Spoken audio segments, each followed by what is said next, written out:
మరి ఉత్తరం చూద్దామండి. శాంతి ఈమెయిల్ ద్వారా రాస్తున్నారు. శనిపీడ ఎలా ఏర్పడుతుంది, పరిష్కారం ఏమిటి తెలియచేయగలరు అంటూ రాస్తున్నారు. మనకి శనిపీడ ఏర్పడటానికి కారణాలు చాలా ఉన్నాయి. ఒకటి, మనకు పుట్టినప్పుడే జాతకంలోనే శని శత్రుస్థానంలో ఉండటం కానీ, దుస్థానంలో ఉండటం కానీ, లగ్నంలో ఉండటం కానీ, అది అసలు బాలారిష్టం లగ్నంలో శని ఉంటే, ఇలాంటి చోట్ల ఉండటం ఒక దోషం.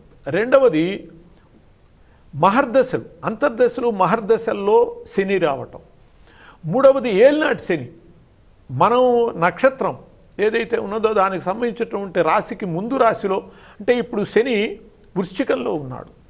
ఇలా వృశ్చికంలో శని ఉన్నప్పుడు వృశ్చిక రాశి వాళ్ళకి శని దోషం ఉంటుంది, దాని తర్వాత ధనుస్సు రాశి వాళ్ళకి ఉంటుంది, దానికి ముందు తులారాశి వాళ్ళకు కూడా ఉంటుంది. అట్లా 3 రాసుల్లో ఉండగా కూడా 3-2.5-7.5 సంవత్సరము ఏలినాటి శని అంటారు దాన్ని. అట్లాంటిది కూడా ఉంటుంది. అట్లాగే అష్టమ శని, అర్ధాష్టమ శని, ఇవి కూడా ఇబ్బందికరమైనటువంటివే.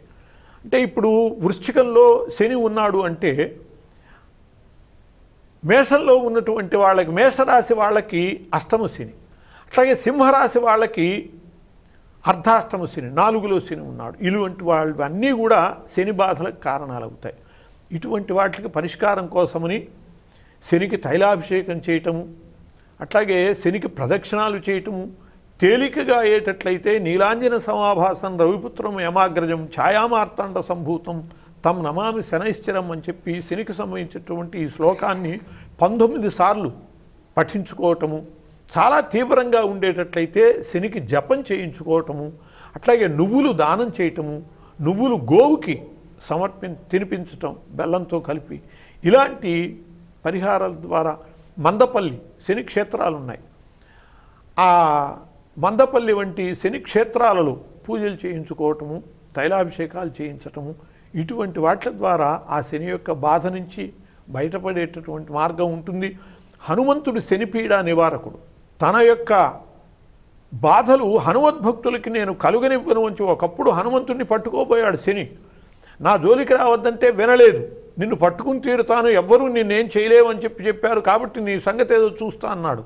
సరే అయితే పట్టుకో అని చెప్పి ఆంజనేయ స్వామి తోకతో పట్టాడు శనిని. అప్పుడు సేతు ప్రదక్షిణం చేస్తున్నాడు. అలా సేతు ప్రదక్షిణం అంటే రాముడు కట్టించిన సేతువుకు రోజు ఆంజనేయ స్వామి ప్రదక్షిణం చేస్తాడు.